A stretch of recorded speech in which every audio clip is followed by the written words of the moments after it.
گاڑی سے گزرتے ہوئے ہی پتا چل جاتا ہے کہ یہ مسلمانوں کا محلہ ہے، مسلمانوں کے گھر ہیں، یہاں مسلمان آباد ہیں، یہ مسلمانوں کا علاقہ ہے۔ اتنا کچرا وہاں رہتا ہے، بلکہ ہر گھر کوڑا دان بن چکا ہے۔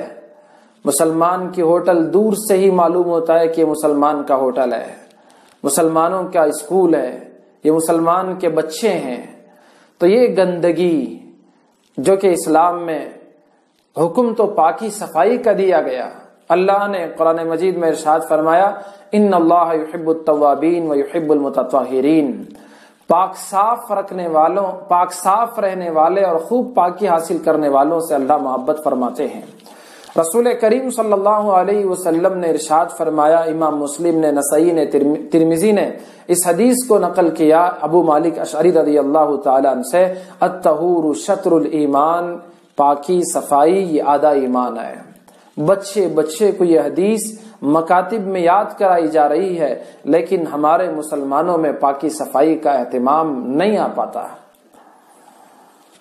تو چاہیے تو یہ کہ ہم اپنے گھروں کو بھی پاک صاف رکھیں، پاک صاف ہی نہیں بلکہ سجا کر بھی رکھنا چاہیے۔ ان اللہ جمیل یحب الجمال، اللہ جمال کو پسند فرماتے ہیں۔ رسول کریم صلی اللہ علیہ وسلم نے اپنے گھروں کے آنگن کو بھی صاف رکھنے کا حکم دیا ہے۔ تو زینت بھی اختیار کریں، سجا کر بھی رکھیں، خود بھی پاک صاف رہیں، کپڑے بھی پاک صاف رہیں، بدن کو بھی معطر رکھیں، کپڑوں کو بھی خوشبو سے آراستہ کریں۔ مرد باہر جا رہے ہیں، بن سور کے جاتے ہیں، اپنی عورت اور اپنی بیوی کے لیے وہ ٹپ ٹاپ بنے ہیں۔ ہماری عورتیں شادیوں میں، محفلوں میں بن سور کے جاتی ہیں، وہ سارا میک اپ تو غیروں کے لیے ہے، اپنے شوہر کے لیے وہ میک اپ کرے، جہاں کرنا وہاں نہیں کرتے۔ پھر نتیجہ کیا ہوتا ہے؟ مرد دوسرے عورتوں سے سیٹنگ کرتے ہیں اور یہ عورتیں دوسرے مردوں سے سیٹنگ ہو جاتی ہیں۔ رسول کریم صلی اللہ علیہ وسلم نے ارشاد فرمایا اغسلوا ثیابکم، اپنے کپڑوں کو دھو، پاک صاف رکھو۔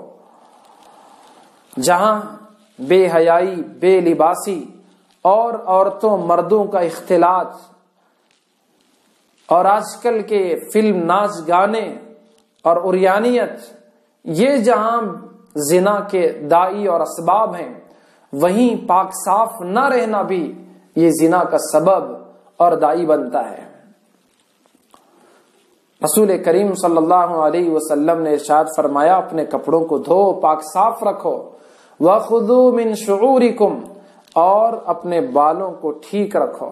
سر کے بال ہیں اس میں کنگھا کرو، داڑھی کے بال اسے صاف رکھو، بالکل کنگھا کر کے رکھو۔ مونچھ بڑھ گئے اسے تراشو، داڑھی بناؤ، درست رکھو۔ زیر ناف بال اسے کاٹو، مونڈو، اور بغل کے بال ہیں اسے نکالو۔ تو تمام بدن کے بالوں کو ٹھیک رکھو۔ خذوا من شعورکم، واستاقوا، مسواک کرو، وتزینوا، زینت اختیار کرو، تیل ہے اس کا استعمال کرو، خوشبو لگاؤ۔ بدبو سے انسان فطری طور پر نفرت کرتا ہے اور خوشبو سے فطری طور پر انسان کو محبت ہوتی ہے۔ تو یہ چیزیں اختیار کرنے کی، وَتَنَظَّفُوا، اور صاف ستھرے رہو۔ حضور نے بنو اسرائیل کے بارے میں بتایا فَإِنَّ بَنِي إِسْرَائِيلَ لَمْ يَكُونُوا يَفْعَلُونَ ذَلِكَ، بنو اسرائیل یہ نہیں کیا کرتے تھے، سستی کرتے تھے، غفلت کرتے تھے پاکی صفائی میں، بالوں کو کاٹنے، موننے، تراشنے میں۔ نتیجہ کیا ہوا؟ فَزَنَتْ نِسَاؤُهُمْ، ان کی عورتوں نے زنا اختیار کر لیا۔